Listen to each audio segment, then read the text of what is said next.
министрликте bir анализ бар, эмне себептен Бишкекте үйлөр кымбат? Себеп эмнеде? Курулуш материалдар кымбатпы? Же уруксат алыш оор кымбатпы? Же коммуникациялар кымбатпы?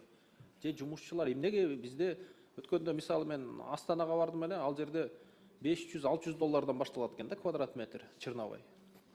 Бизде андай баалар бир 5-10 жыл бар болчу да, азыр жок андай баалар. Эмне себептен биздики кымбат? Баалардын жогорулашынын негизги бир себептери деп биз ойлойбуз. Бул азыркы күнү ушул курулуш материалдарын бул жака алып келип куруу болгондо ошондо баалар көтөрүлүп жатат. Андан тышкары инфляцияны да эске алыш керек.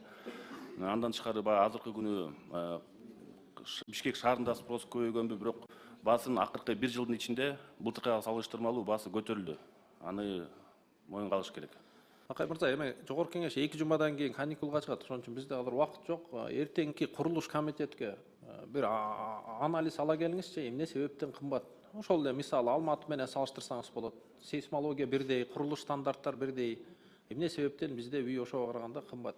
Жарайт. Өткөндө цемент абдан кымбат болуп атты. Мисалы бизде 600 сомго чейин жетип атканда, мен Алматыда кыргыз балдар цемент сатат, алардан сурасам алар 300 сомдон сатып атыптыр да, розница. 2 эсе разница болуп атты да. Сиз ошонун баарын көзөмөлгө алып бир сунуштарды берип турсаңыз, эми көрүп атасыз, элде киреше ойдогудай эмес, үйлөр ижаралар кымбат.